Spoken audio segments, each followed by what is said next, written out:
जय हिंद स्टूडेंट्स। आप सबों का 3 पेपर कंप्लीट हो चुका है।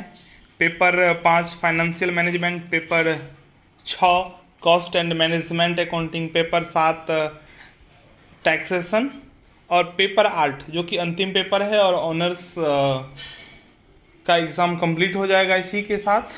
तो आप लोगों को मैं यही सजेस्ट दूंगा, जो पीछे क्या हुआ उसको भूल जाइए।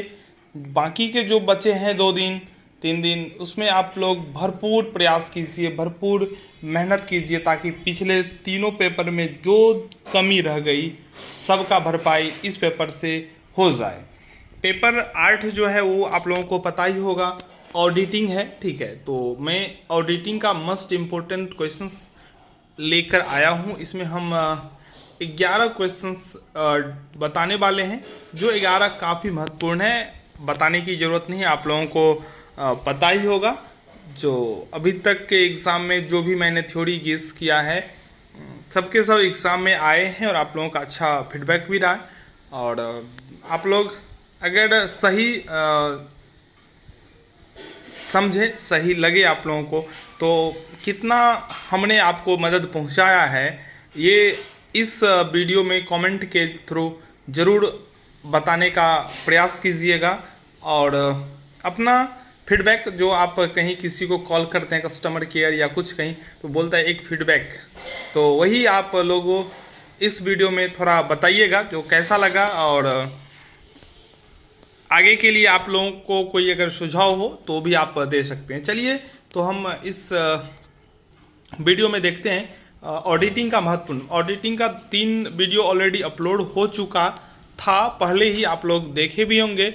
नहीं देखे हैं तो उन तीनों वीडियो का लिंक इस वीडियो के डिस्क्रिप्शन में आप लोगों को दे दूंगा, वहाँ से आप देख लीजिए। बाकी जो बच रहे हैं उन सभी प्रश्नों का हम वीडियो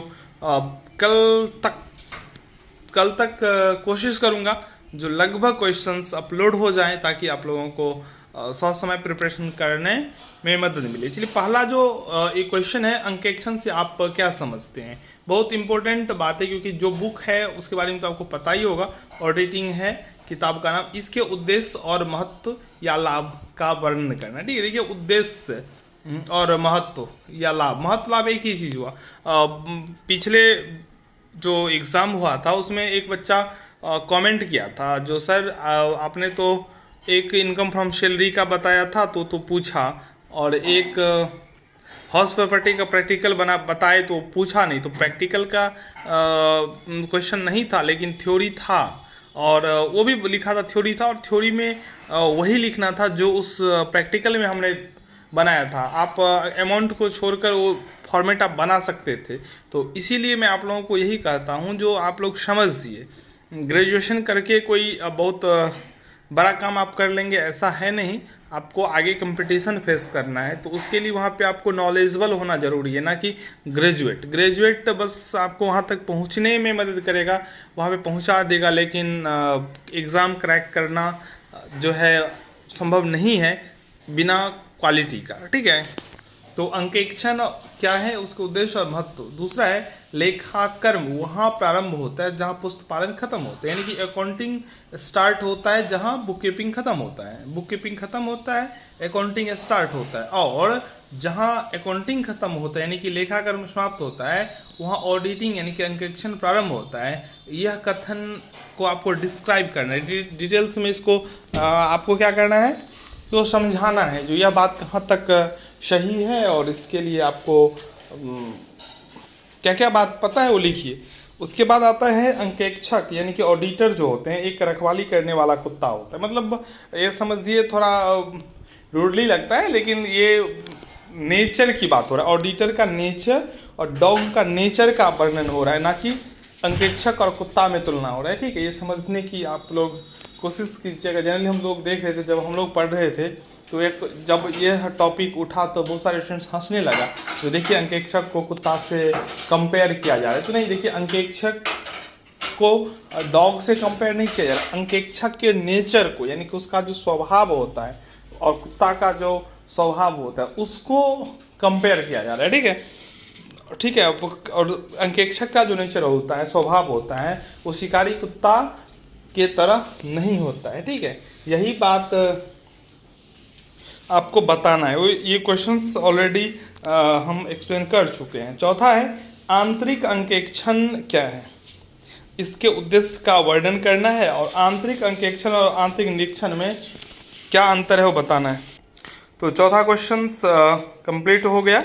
आंतरिक अंकेक्षण से आप क्या समझते हैं, इसके उद्देश्य का वर्णन और आंतरिक अंकेक्षण और आंतरिक निरीक्षण में अंतर। पांचवा प्रश्न है एक अच्छे एवं सफल अंकेक्षक के आवश्यक गुण को समझ, यानी कि जो ऑडिटर होंगे वो अच्छा होंगे, उसके लिए उनमें क्या क्या क्वालिटी होना चाहिए। हम सभी लोग जानते हैं एक निरीक्षण करता है, एक जांच करने वाला जो व्यक्ति होगा उनमें कौन कौन गुण होना चाहिए, ठीक है, वही आपको लिखना है। आगे है अंकेक्षण कार्यक्रम क्या है, ऑडिट प्रोग्राम क्या होता है, ठीक है, ऑडिटिंग प्रोग्राम क्या होता है, यह किस प्रकार तैयार किया जाता है, इसकी विशेषताओं का डिस्क्राइब यानी कि वर्णन करना है, ठीक है। तो 6 कंप्लीट।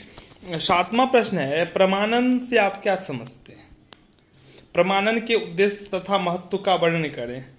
प्रमाणन के संबंध में अंकेक्षक के कर्तव्य क्या। एक प्रमाणन जो है अंकेक्षण की रीढ़ की हड्डी होती है, ठीक है, तो उसको भी थोड़ा देख लीजिएगा। आगे है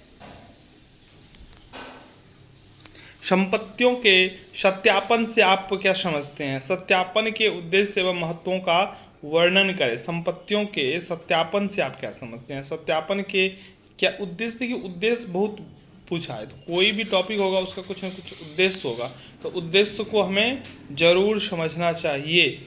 अगला है सामयिक या वार्षिक या अंतिम अंकेक्षण से आप क्या समझते हैं, उनके लाभ व हानियों का वर्णन करें। यानी कि सामयिक अंकेक्षण या वार्षिक अंकेक्षण या अंतिम अंकेक्षण के लाभ और हानि क्या हैं वो आपको बताना है। अगला है अंकेक्षण टिप्पणी पुस्तक क्या है, इसकी क्या उपयोगिता है, एक अंकेक्षक के लिए कितनी सहायक होती है। यह प्रश्न है 11वां। एक हम देखें बहुत बार पूछा जा चुका है, गुप्त संचय क्या है, कैसे बनाए जाते हैं, कैसे बनाए जाते हैं, ये भी आपको इसमें लिखना है। यानी कि गुप्त संचय जो होंगे वो कैसे बनाए जाते हैं। ऐसे भी क्वेश्चन रहेगा गुप्त संचय क्या है, गुप्त संचय कैसे बनाए जाते हैं, तैयार किए जाते हैं, गुप्त संचय की कंपनी अधिनियम 2013 के अंतर्गत क्या स्थिति है। देखिए यह क्वेश्चन बहुत बार पूछा जा चुका है, मैं आपको क्लियर बता दूं, बहुत बार क्वेश्चन पूछा गया है। तो बहुत बार पूछा गया है तो पॉसिबिलिटी है तो इस बार भी पूछ दे, इसलिए थोड़ा इसको देख लीजिएगा, ठीक है। आप अपने स्तर से अपने गेस पेपर से मिल जाएगा लगभग क्वेश्चन, कोई दिक्कत नहीं है, ठीक है। और हम तो एक्सप्लेन करेंगे ही। इसमें एक और पूछता है जो गुप्त संचय के संबंध में अंकेक्षक का क्या कर्तव्य है, तो ये सब बात आपको देखना है, ठीक है। इसी के साथ मैं आपको एग्ज़ाम के लिए बेस्ट ऑफ लक दे देता हूँ, जो आप लोगों का एग्ज़ाम अच्छा से अच्छा हो, बहुत अच्छा हो। आप लोगों को जितने भी बच्चे हैं, पढ़े हों नहीं पढ़े हों, 480 प्लस, ठीक है, 480 प्लस तो बहुत होता है, ठीक है, बहुत मतलब ऊपर की मैं बात कर रहा हूँ, ये 480 लाना बहुत नहीं हुआ, मतलब वो 500 मिनिमम आप लोगों को ऑनर्स पेपर में मार्क मिल जाए, ठीक है। लेकिन कोई टीचर का प्रिपरेशन करेंगे, वैसे वो तो समय अब चला गया, उनको 1500 पे टोटल मार्क्स चाहिए, वैसे ये भी समय चला गया, क्योंकि अब क्वालिटी पे टीचर भी बनता है, पहले मार्क्स पे बनता था, ठीक है, लेकिन अब ये भी नहीं है। तो ये क्वेश्चंस खत्म हो गया, 3 एक्सप्लेन किए हैं, जिसका लिंक इस वीडियो के डिस्क्रिप्शन में मिल जाएगा। और बाकी जो बच के क्वेश्चन 8 बचता है ना, कल रात तक सारा का सारा हम खत्म कर देंगे। आप लोग लगातार हमारा वीडियो देखते रहें, धन्यवाद। अच्छा लगे तो शेयर सब्सक्राइब जरूर करें।